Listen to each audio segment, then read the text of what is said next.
ज़्यादातर लोग इसी बात से दुखी हैं कि उनका बेटा उनकी बात नहीं सुन रहा, चिड़चिड़ापन आ रहा है। तो ये क्या आम बात है आज की जनरेशन में या कुछ और इस तरह की समस्याएं हो रही हैं? बेटा कोई भी युग हो, कोई भी युग,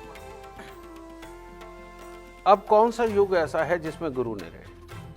कौन सा युग है जिसके अंदर हमारे ज्ञानियों ने ज्ञान नहीं बांटा, है ना? और अच्छे बुरे का ज्ञान किसने नहीं दिया?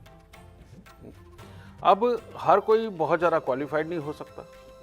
कई लोग बिल्कुल क्वालिफाइड नहीं है, उसके बावजूद बहुत समझदार और बहुत बड़े काम कर जाते हैं।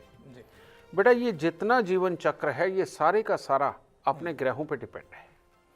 और अगर ग्रह अच्छे बैठे हैं, एक कहावत है बहुत पुरानी, कहते ना कोई अक्लमंद बन के कमाता है ना कोई बेवकूफ़ बन के कमाता है। समझे?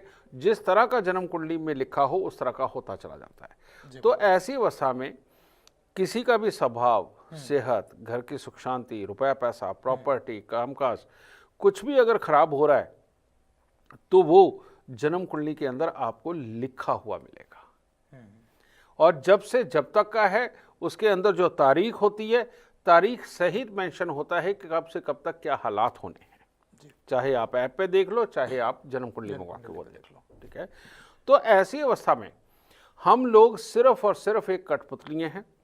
जिस तरह से ये ग्रह बैठे हों उस तरह की सोच पैदा करते हैं, और जिस तरह की सोच हो उस तरह से हमारी जुबान और हमारे हाथ हिलते हैं जी, ठीक है? और जिस तरह से जुबान और हाथ हिलते हैं उसके जो भी रिजल्ट मिलने हैं वो दुनिया के अंदर पहले तय होते हैं, ठीक है ना जी?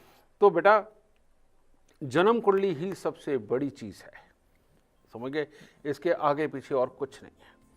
अगर यहाँ बुरा लिखा है तो बुरा होगा, अच्छा लिखा है तो अच्छा होगा, ठीक है? तो इसीलिए जब भी किसी की जन्म कुंडली बनती है तो सबसे पहले जो मेरे एक या दो सवाल होते हैं वो उसी समय के अंदर उसके साथ चल रही मुसीबत के होते हैं, और जो कि आदमी सामने वाला हाँ बोलता है। ऐसे तो पूरा जीवन पड़ा है, लेकिन मैं प्रेजेंट को उस वक्त में बताता हूँ क्योंकि यहाँ पर ज़्यादा समय नहीं होता। तो अच्छा ये है, अपने उपाय करो और सुखी रहो। और ऐसी कोई तकलीफें हैं नहीं ज़्यादातर कि जिनको ठीक ना किया जा सके। बिल्कुल, चाहे वो मियाँ बीवी का झगड़ा हो, भाई बहन की लड़ाई हो, कामकाज हो, स्वास्थ्य हो, कुछ भी हो, बेटा उसको ठीक वाकई में एस्ट्रोलॉजी के उपायों से बड़ी आसानी से किया जा सकता है।